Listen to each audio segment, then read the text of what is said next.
Amy, let me tell you about a magical place that is so exactly designed to be enclosed space, year-round fun for the whole family that I bet you already know what I'm going to say before I even say the name. Let's say it together on 3. 1, 2, 3.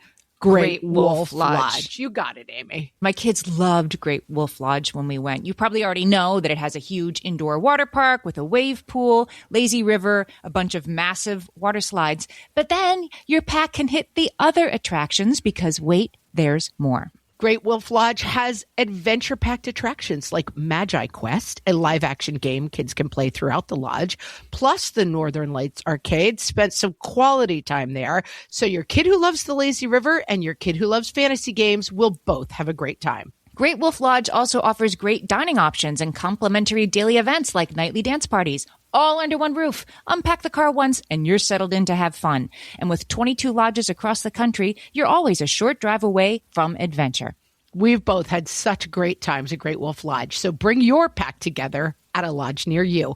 Learn more at greatwolf.com and strengthen the pack. Hey everybody, welcome to Fresh Take from What Fresh Hell, Laughing in the Face of Motherhood. This is Amy. This is our 200th Fresh Take interview, and I can't think of anybody better than to have the only person who's been a guest on our show 3 times. It's special, Carla. It's like Steve Martin on Saturday Night Live or something. Like you're a special, you know what I'm talking about? Do I get the jacket? I want the jacket. And for the 200th episode, I feel like there should be a tiara involved. Yes.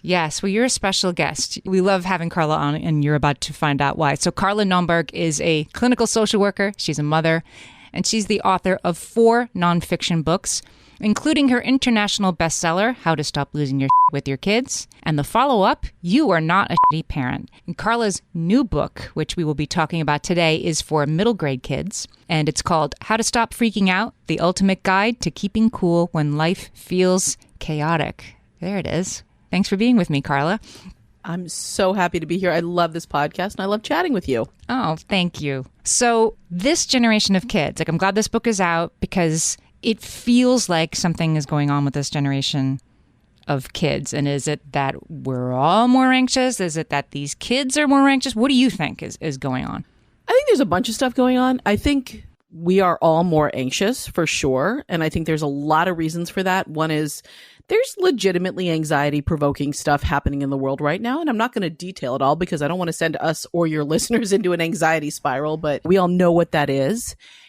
And I think that thanks to perpetual news, perpetual social media, we're all more aware of everything more frequently throughout the day when we used to be. Like, remember, if you wanted the news, you had to sit down on the couch and turn on the TV at 6 or 10 p.m. I do remember. Yes. Or the morning paper. Like, who won the election? You have to just wait for the paper to show up in the morning, and then it might say, or it might say we don't know yet. Yeah. Exactly. And now it's constant. It is literally constant. You can get, there was a time when it wasn't a thing to have the news on 24/7, right? To have the constant headlines. So I think that makes us all incredibly anxious.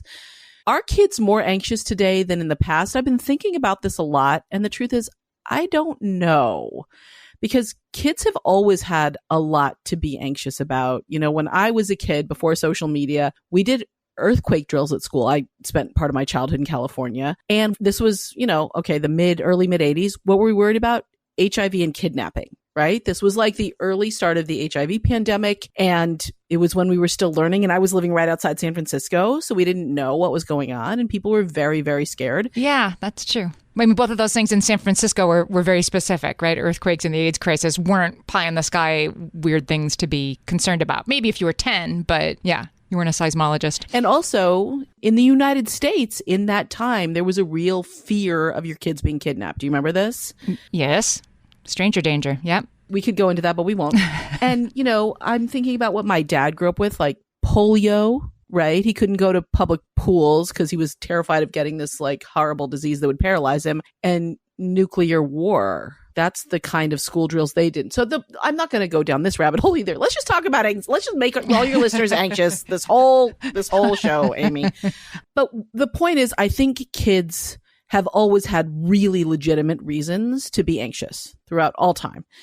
I do think it's exacerbated by social media and the news and anxious parents, right? Because when we are anxious as parents, we parent our kids differently. And I'm saying this as a person who struggles with and has spoken very publicly about my anxiety, right? So this is something I'm definitely in that boat. And I think researchers are now, for the first time, starting to pay more attention to kids' experiences, right? In ways that we didn't used to. Like children for a long time were just sort of financial investments. They were the things you did because it's part of being a human, and you did them. You had kids because you needed someone to take over the farm or the blacksmith or the dentist office that you have. And now it's really this, as Jennifer Senior says in her awesome book, All Joy No Fun, it's really now an emotional investment. We're choosing to have kids thanks to the advent of birth control. We can now choose whether or not we want to have children. And so many people, it's a very sort of emotional investment. It's not a financial investment. It's not just because we're living beings who create more living beings. It's really this very,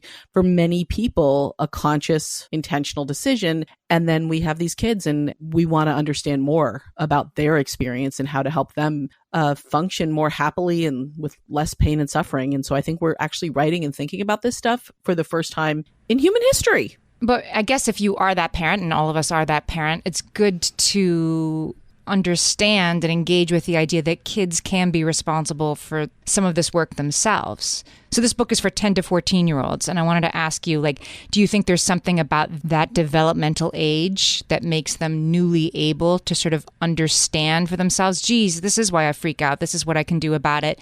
Is this something maybe a 6-year-old couldn't do, but a 10-year-old is ready to do? So I would say this book is more for 8 to 11. I mean, it really depends on the kid, but the voice, I think if you hand this book to a 13-year-old who is now a newly minted official teen. Very cool. They're going to know everything. Yeah, everything. They're going to find the voice a little young and earnest for them. And how do I know this? Because my daughters, who were 13 and 15 at the time that we got the first sort of draft copy of this book, picked it up and immediately started mocking it. And it was hilarious, actually. It was. The voice of this book is so good, by the way. I mean, but they're your kids. You're the two toughest critics in the world. Your kids were like, this doesn't sound like I think it should sound. They were actually like reading it aloud to each other and doing dramatic reenactments in our living room, which was truly hilarious. But to be honest, Amy, this question of whether or not kids are now able to start taking responsibility for working on their own emotional states, their own behavior, it feels like a giant and super exciting experiment to me. I don't know. As someone who is the author of now 5 self-help books, I'm pretty ambivalent about self-help books. I think that they can be incredibly helpful, and I've worked really hard to write ones that are helpful. And I think they can also be a little isolating and confusing, especially if you read a book that makes it sound like there is a solution to a problem. Like there is an answer, there's a fix, and this book has it. And if you can't figure it out from buying this book, apparently I'm very emphatic because I'm like waving my arm up and down for your listeners who can't see. If you are a reader who can't fix this problem, it's not because the advice is bad, it's because you're failing. You've screwed something up. You're not strong enough or smart enough or whatever it is.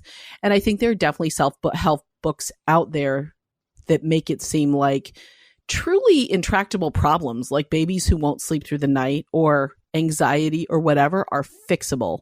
And I think if you're real lucky, they are. But I think in most cases, my goal is to give people a deep sense that they're not alone. Because I think that one of the most helpful things we can do when someone is suffering, because I don't know, but if you're anything like me, Amy, when you're suffering, a big part of that is I am the only person who has ever experienced what I'm experiencing to the extent that I'm experiencing it and the way that I'm experiencing it. I don't know, my brain plays tricks on me, right? And just knowing I'm not the only one it takes a level of stress and anxiety and pain out of the situation. So I want people to know they're not alone. I want people to have a bare minimum of the relevant information they need about what's going on. And I don't think information alone will solve problems, but I think it can really be helpful. And then I want to give them strategies and tips and tricks and resources for, look, if what's in this book isn't enough for you, here's some ideas for how to connect with actual human people or get more help. And so with this book, I'm trying to do all that with how to stop freaking out. And I think you've seen, but I really wanted it to be fun for kids. And so it's gorgeous. Illustrations. I just want to call out the illustrator. Her name is Letizia Rizzo. She did an incredible job. It's full color. It's got quizzes. It's got fun facts because Amy, like I said, this is a big experiment and I'm hoping it will be successful. Not because I think books are the answer to every problem, although actually they are, but really they are. But moving on, not that I think they're the answer to every problem, but I think they can be a really important piece of the puzzle. So if you've got kids who are getting support from adults in their lives, if they're learning things from podcasts or movies or TV shows and books, like they might be able to put that together into a pretty good plan. Right. They might. Okay. I'm talking to Carla Naumburg and her new book is called How to Stop Freaking Out, and we'll be right back. Hellions, it's time for some spring cleaning, and I don't just mean the coat closets. Doing your financial spring cleaning can actually be super easy when you let Monarch do your financial spring cleaning for you.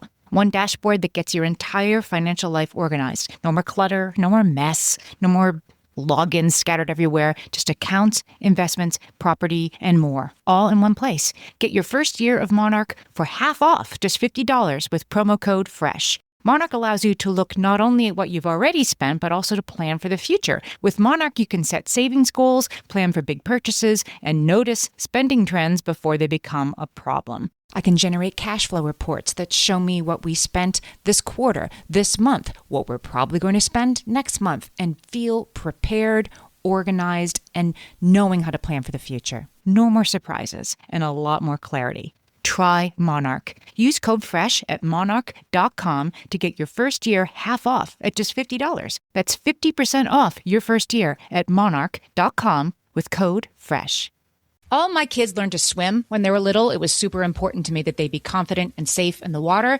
There was only one problem with that, taking them to swim lessons. I mean, the pools were freezing. There were always cranky adults doing laps right there. And it was definitely not, for any of us, what you would call fun. Amy, heard. But now there's Goldfish Swim School. Goldfish takes a really thoughtful approach to swim lessons, combining research-based teaching with a warm, kid-friendly environment that actually helps kids thrive in the water. Every detail at Goldfish is thoughtfully designed to create a golden experience, from shiver-free, warm indoor pools to comfy waiting areas for parents to professionally trained lifeguards on deck. Goldfish uses an approach called the science of swim play, which combines guided play with proven teaching techniques to help kids learn to swim, build water safety skills, and gain confidence, all at their own pace. Lessons are designed to meet kids exactly where they're at. If you've been thinking about swim lessons or just wondering where to start, this is a great opportunity. Right now, Goldfish Swim School is offering a waived membership plus your child's first lesson free at participating locations. Just visit goldfishswimschool.com/free to find a location near you and enroll using promo code FREE. That's goldfishswimschool.com/free, promo code FREE. You know that thing where you get an amazing pair of shoes at a really great price and want to tell everyone about it? Yeah, so do we. Here at Designer Shoe Warehouse, we'll give you something to brag about, like the latest styles from brands you love, or the trends everyone's obsessing over, or shoes that make you feel like, well, you. So go ahead, show off a little. Find shoes that get you at prices that get your budget. Head to your DSW store or DSW.com today. DSW, let us surprise you. So, Carla, I loved what you were saying before about there's nothing wrong with you, because that's the number one point you make in this book. There's nothing wrong with you if you freak out, because literally everybody freaks out because our brains are designed to do that in certain situations. That's like on every page of this book. And of course, I need to hear that too. We all need to hear that. And the other thing you said that I loved is you don't have to get an A+ and not freaking out. That is not the point of this book for this kid, is to start being a more compliant, pleasant child. Yeah, I mean, as a parent, I'm a big fan of compliant, pleasant children. But sure. As the person who wrote this book, I really want to remind kids that perfection is not the goal. Yeah, right. Because I can see a kid like this be like, okay, I'm going to do this and I'm not going to do this anymore. That kid being me. That it's an assignment to fix yourself instead of this is completely normal. It's just it cannot always work for you, right? Like you make the point about like this, it's normal. You're going to freak out. People freak out in different ways. We'll get into that. But it's fine, but you might have issues with your teachers, your coaches, your friends, and your mom and dad, your siblings if you freak out all the time.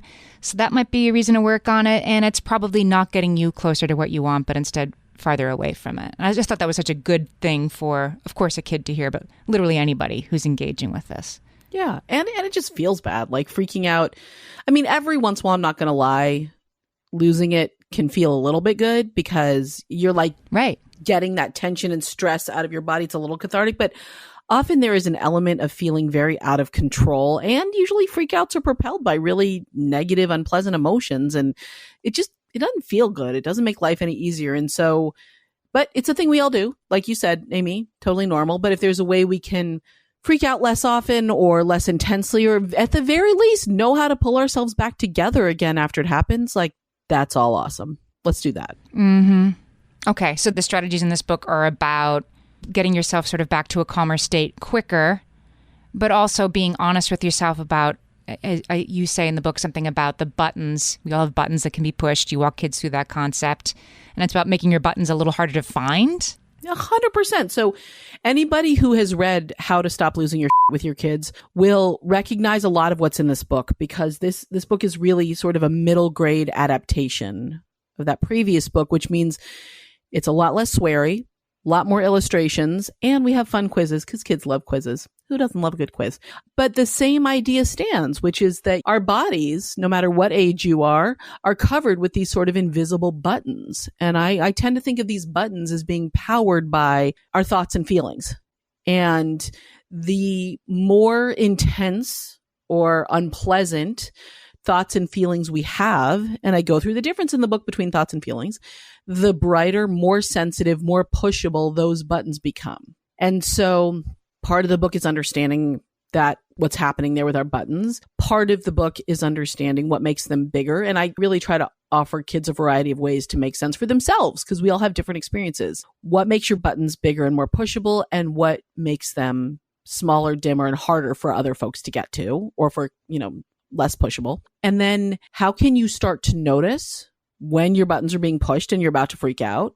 And how can you sort of take a step back and kind of unwind that situation? How can you avoid the button pushers in your life, whether they're experiences or people or situations? And we can't always, right? For a lot of people, their sibling is their button pusher, their main button pusher. Really? I know this is a shocking revelation, but I have a doctorate in social work. I know these things. I studied this in school. And, which is why we hear so many stories of little kids being like, oh, that was a nice visit from the baby, but can you take it back to the hospital now? I don't want it anymore. Yeah. No, this little button pusher is going to be at your side for the next 18 years. My grandfather wrote an unpublished memoir that we found, and literally it starts out with, the day my brother was born was the worst day of my life. This is a man who was like 85 and lived through a world war. And I was like, really? Oh, that's funny. The worst day of your life? Like, okay.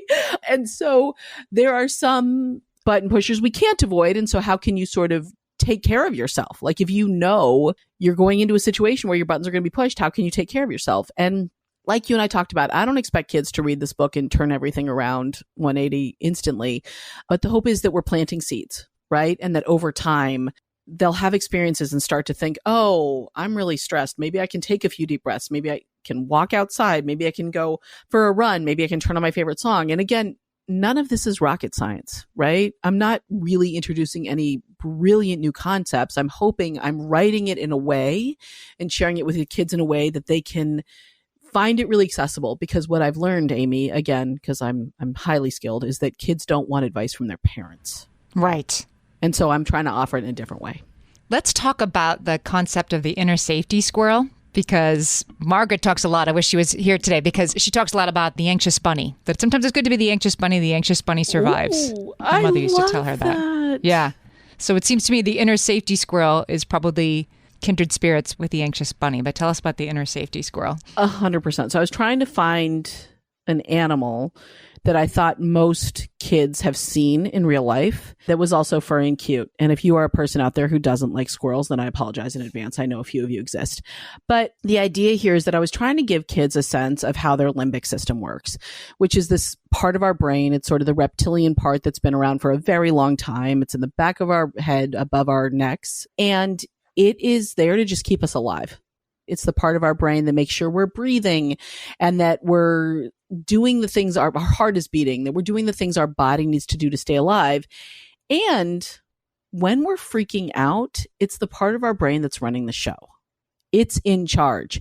So our prefrontal cortex, which is the part of our brain right behind our forehead I think of it as the planning, figuring out, and calming down. PFC can stand for prefrontal cortex. It can also, in my mind, stand for planning, figuring out, calming down. But it's like that adulty part of our brain that it's not fully developed in kids until they're in their early 20s, really, which is why college students have been known to light things on fire and throw them out the window. That happened more often than you'd like to think when I was in college.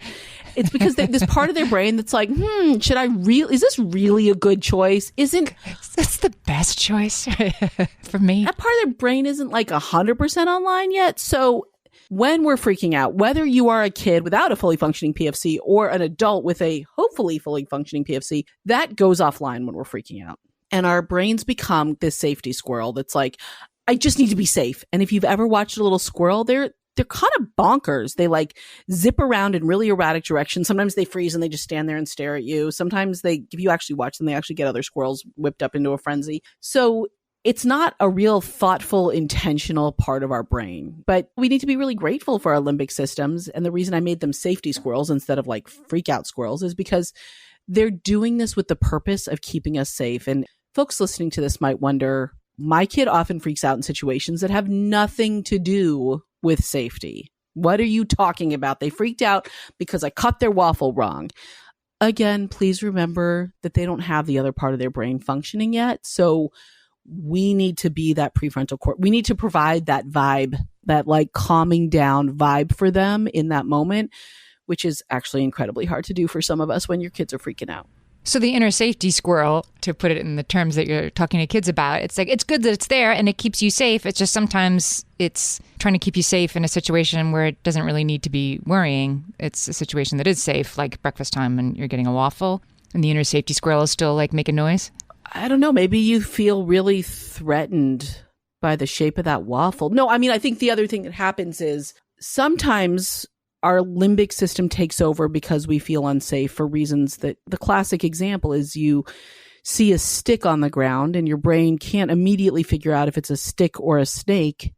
And if it's a snake, you should probably freak out. And so it just defaults to freaking out because that's a better choice if you want to stay alive, right? So that's option A. The other thing that happens is our prefrontal cortex, it's kind of like a muscle. It's not actually a muscle because we don't have muscles in our brain, but it's kind of like a muscle in that it gets tired at the end of the day. It gets tired after it's been working a lot, which is why if you are a person, I'm sure neither of us can relate to this, but who's been like, doing all the things all day and then you have to plan dinner and your brain is like, I literally got nothing. It's because your prefrontal cortex is like, I'm done. I've been working all day. I'm exhausted. I cannot plan dinner. And also because planning dinner is awful. So for a kid, it's the same. If they go to school all day and they have to do all the prefrontal cortexing, I just made it a verb. It's not, but it is now. If they have to remember to stand in line, if they have to follow instructions, if they have to not take a swing at this kid who's really annoying them, if they have to sit and focus on their homework, like all of these things that are really hard and really taxing to this part of their brain, by the time they get home, they're toast. And so again, the prefrontal cortex is like, I'm done. I'm shutting down. I'm going to let the other less helpful parts of my brain take over. And they really are a little less helpful if you're not in like a crisis situation. But even so, all of a sudden you tell your kid that you don't have their favorite cookie for a snack. You've got popcorn instead. And it's like a level 3 alert. It's because the part of their brain that would normally say, hey, we can get through this, is no longer available to them. And it happens with adults too. Have you seen the video of the kid? It was everywhere on social media a couple months ago. The grandpa like talking to him after school and he's like, do you want to do this today? And the kid's like, I don't know. I'm tired. I've had a long day. I don't know. And then the grandpa's like, well, maybe later we could do. He's like, yeah, maybe. I don't know. You can't be teasing me though, because I'm real tired. And it just was the sweetest thing. And it just, when you're talking about this, like, okay, that's a kid who's learned, like, okay, these are my buttons there, and my prefrontal cortex is taxed, and I'm going to take a walk right now. And a little child, like, we should all be so in touch with what we can handle. Oh, 100%. And when any of us can learn how to verbalize it, it makes everything so much easier. So I was on the phone with my daughter. She actually got to call me from camp. This was at the end of 7 weeks, which I think was probably the best 7 weeks of her life to this point. And we were on the phone making plans for me to pick her up the next day. And she said, Mom, I just need you to know I'm going to be so cranky when you come and get me. And I was like, yeah, you are, because I know it's a tradition that the oldest kids at camp, well, none of the older kids sleep the night before pickup. They stay up all night together. They stay up all night. Yep, I know this too. Yep. So you're going to be exhausted. And you had this amazing summer and now you're saying goodbye to these folks. And that's really sad. And so, yeah, you're going to be incredibly cranky. And just her saying that, me remembering all the triggers that have made her buttons unbelievably huge and sensitive, that when we got in the car for our 7-hour drive home the next day with two very exhausted, cranky teenagers, I was far less reactive than I would have been otherwise. Like normally when they get cranky, I get cranky in return. And this time I was able to be like, you know what? It's cool. I get it. You're cranky. And her ability to say that really made a huge difference. Absolutely. Right. When I can say that to my spouse or if a kid can say it to you, it's a skill that's worth learning. We'll be right back with even more of my conversation with Carla Naumburg. My favorite skincare products actually feel more like self-care, like they're so nice to put on and they smell so good that I'm actually happy when I get to that part of my day. And I swear that is how I feel about Osea's anti-aging body balm. Amy, you are usually the lotions and potions queen on this podcast, but I have to say, hard agree. Osea's anti-aging body balm is a liquid silk body balm that combines the lasting hydration of a lotion with the firming power of a serum, leaving skin smoother and firmer. This body balm is clinically tested and designed to deliver visible results you can see and feel. So we've gotten to use this product for a couple of months now, and I swear I have really noticed firmer and smoother skin, like on the back of my hands. It's like getting a mini spa treatment from head to toe. Get a spring-worthy glow with clean, clinically tested skincare from Osea. And right now, we have a special discount just for our listeners. Get 10% off your first order site-wide with code FRESH at OseaMalibu.com. That's 10% off your first order with code FRESH at OSEAMalibu.com. Amy, when I'm having a good hair day, it usually makes my whole day better. And that's why on every day, I'm taking Nutrafol. Nutrafol is the #1 dermatologist-recommended hair growth supplement brand. And it's the #1 hair growth supplement brand personally used by dermatologists. Nutrafol's hair growth supplements are peer-reviewed, NSF certified for sport, and clinically tested. Nutrafol offers multiple formulas for men and women tailored to different life stages and lifestyle factors, so you get support that's actually right for you. Adding Nutrafol to your daily routine is easy. Order online, no prescription needed, with automated deliveries and free shipping to keep you on track. Let your hair be one less thing to worry about. See visibly thicker, stronger, faster-growing hair in 3 to 6 months with Nutrafol. For a limited time, Nutrafol is offering our listeners $10 off your first month subscription and free shipping when you visit Nutrafol.com and enter promo code LAUGHING. That's Nutrafol.com, spelled Nutrafol.com, promo code LAUGHING. I wanted to ask you, because I know listeners will want to know this, because in our Facebook group all the time, we're seeing the same sort of question, which is my kid used to be fine. And now, as you said, freaking out over waffles, like this is happening all of a sudden. We just did an episode called What Happened to My Sweet Child, where we talked about how this regulation, dysregulation can kind of set in, and it's a normal part of development. And kids who are old enough should read this book. But sorry, my very long lead up to the question for you is, because we basically told parents, like, don't worry about it. It's almost always just part of development and wait 6 months. How does a parent know when it should be something they should take action on? If not be concerned about, at least do something, help their kid do something about. Yeah, great question. Okay, so if this is happening for a kid who is anywhere near puberty or prepubescent, the first thing you need to do is go see Inside Out 2 with your kids. I am not affiliated with this movie in any way. I have nothing to do with it, but I thought they did a great job of explaining puberty and what it's like with the hormonal changes. So that's a great place to start. I wish every parent with a prepubescent kid could go see that and just get a sense of really how the brain changes in response to these huge surges in hormones. Okay, now to jump to your question, Amy, I would say that my bench line for when to start worrying about a kid is if the situation continues for several weeks, couple months, that's a thing to notice.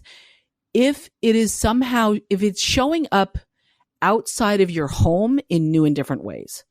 So if the kid seems to still be handling things at school, at practice, on the field, wherever else they're out in the community, and then they come home and lose it, what that says to me is they still have the ability to manage it. They're just going through a tough time and they need our support at home, and home is the safe place where they can lose it. But if you're starting to hear from teachers, coaches, the person running the play, whatever it is, then that's a time to also be concerned that if this is a new thing, like if your kid has always struggled in school and you're getting the same story from school, that's okay. But if there's a change out in the community, that's a thing to really note.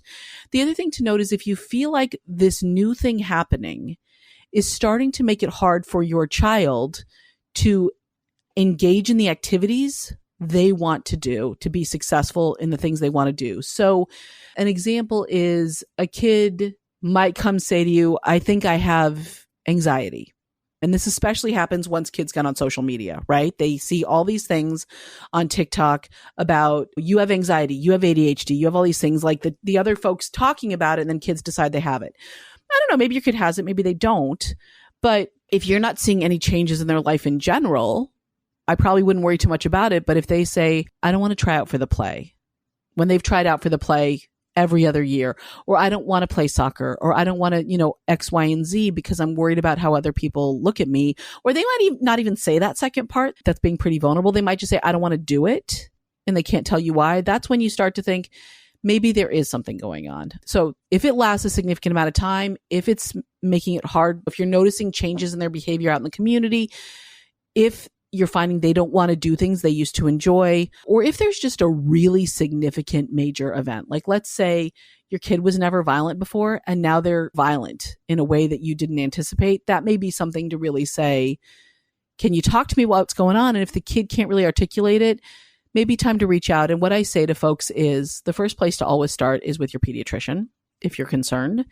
If you don't have a pediatrician yet for any reason, because, you just moved or because our healthcare system sucks, you can also reach out to their teacher and see what they think. But one of the most helpful and wisest pieces of advice I've ever received in my life was when I was working in a hospital, and one of the doctors I was working with said, don't ever be scared alone. And I say that to parents all the time. So if you're worried, go find an adult in your kid's life who has some knowledge of them. And again, I recommend doctors, teachers, people who are there in their professional role, and talk to them, see what they think. Carla, I need a brush up on this because I've read all your books, but remind me, when our kids are freaking out, if they don't give us the grace of by the way, I'm going to have a really hair trigger today because I didn't sleep last night, if they're not quite that self-aware. They should totally do that all the time. How should parents keep their own calm when their kids are freaking out? So for me, this was such a challenging and important question personally that I had to go research and write a whole book about it. So the first thing I want to say to parents is if this feels really hard, it's because it's really hard. It's not because there's anything wrong with you. So there are a number of strategies that I recommend, and they're going to vary depending on things such as, do you have a parenting partner or not? Do you have access to the outdoors from where you live? Do you have a pre-existing trauma history or mental illness? And how old is your baby or kid? Right? There are a lot of things you can do when you have a teenager that you can't do when you have an infant, and vice versa. So the first thing I would say is if you find yourself in a place where you're frequently being triggered by your kids' meltdowns, as I was and occasionally still am, so please know you're not alone. The first thing that I find really helpful is if you can have another trusted adult with you. And for sure, this is not always possible, even if you are married or partnered, but there is absolutely something about having another person there and knowing you're not alone with the freak out that can really help de-escalate things. So when my kids were young and my husband was traveling a lot for work, I was setting up play dates left and right. And I didn't really understand why I was doing it yet. I just knew I felt better when I wasn't alone. So that's the first step. Second step I would say is, to the extent that you have the brain space to do this, depending on where you are in your parenting journey, can you figure out your own triggers? So for me, my triggers were lack of sleep. My husband, who is generally a more emotionally stable person than I am, thank God, he can function reasonably well after a terrible night's sleep. I cannot. I'm truly a mess. And so I had to work on that. But maybe lack of sleep is a trigger for you, hunger, maybe work stress, maybe family stress if you're like many of us in the sandwich generation trying to take care of parents and kids at the same time, maybe holidays, certain times of year, painful anniversaries, all of these things. Physical pain, if you are dealing with physical pain, All of these things and so many more can be triggers. And once you learn what your triggers are, you can start to take steps to manage them so that you're not as triggered when you go into situations with your kids. So one example for me is when I know I'm going to have an emotionally intense phone conversation with a family member or friend, I always take it when I'm out walking. Because when you're walking, you're moving your body and the stress and anxiety are kind of moving through you. And so for me, moving my body, now you have to be careful. You don't want to have these like private conversations where other people might hear them out in public. But if you can find a way to do it, I try to walk when I'm having these hard conversations because it just kind of decreases my stress. I also turned off all the notifications on my phone except text messages and phone calls. So I don't get any notifications from any app ever except a text message or a phone call. And when I'm with my kids, I put it on do not disturb mode after school because I need to be with them. And I don't want to be triggered by a text message or a phone call that's upsetting to me, which doesn't happen so often anymore. But it's just, I don't want to be thinking about my phone. I mean, truth be told, Amy, I actually really do, but I can't trust myself. So I have to turn it off. Make the rectangle more boring. I know, exactly. So I think that for parents, getting to know your triggers, and then in the moment when your kid is freaking out, having a list of your calming strategies. And whether you have a copy of How to Stop Losing Your with Your Kids or you have a copy of How to Stop Freaking Out, I have lists in both of these books that are just all the things you can do. Can you take a walk outside? I just literally walk circles around my house sometimes. We have a small house on a small property. I walk circles. Do you need to recite a prayer or a mantra or count to 10? Are you a person who wants to move your body? Can you do jumping jacks? Sometimes I used to get, and occasionally still do, so stressed and so desperate of like just wanting to release this energy, but I didn't want to scream at my kids. So I would, this is my favorite one, like cluck like a chicken. And in the book, I say quack like a duck, but I needed to get a sound out of my body, and making a bizarre animal sound really broke up the tension of the moment. It made us all laugh. It just took the stress out of the moment. So there's a lot of strategies. And what I recommend to parents who are just starting to practice all this is make a list somewhere, stick it to the refrigerator, stick it to the inside of the kitchen cabinet. I find that the meltdowns often happen in the kitchen, and just have it somewhere where you can find it. Because when your limbic system is running the show, when you want to freak out, when you're triggered, you're not going to remember these strategies. But if you can have a list somewhere, you can read them. And the strategy that honestly is my favorite, sounds like a cliche, but it's a cliche for a reason, is breathing. And I know it sounds so basic and dumb and simple, but the truth is every time you intentionally breathe and notice your breath and just know like, oh, I'm breathing, it's like sending a text message directly to your nervous system saying, I'm okay. This moment is okay. We're not about to be mauled by a saber-toothed tiger. You're going to be all right. It's really powerful, and you can do it anywhere, anytime. Nobody needs to know. You don't need to make it a thing. And if you have another person in the house, if you tried all these strategies or tried none and you just can't handle it, tag out, man. There are times when I will just say to my husband, I don't got this. I need to go, I don't know, turn on an episode of Law and Order upstairs and stare at a dead body because somehow that's going to soothe me. It totally does. I don't know why. And I need you to parent for a while. And so if you have a partner, that's always a good option. Yeah. Well, I've been talking to Carla Naumburg, 3-time What Fresh Hell guest, and I learned so much every time. Carla's new book for 8 to 11-year-olds is How to Stop Freaking Out, the ultimate guide to keeping cool when life feels chaotic. This is a book for moms too, by the way. I read this book and I loved it and I learned a lot. I'll put the link in the show notes because this book is out now. Carla, tell our listeners where else they can find you and your work. So I'm at carlanaumburg.com. They can see all my books there and find all my social media accounts. Everything is at carlanaumburg.com.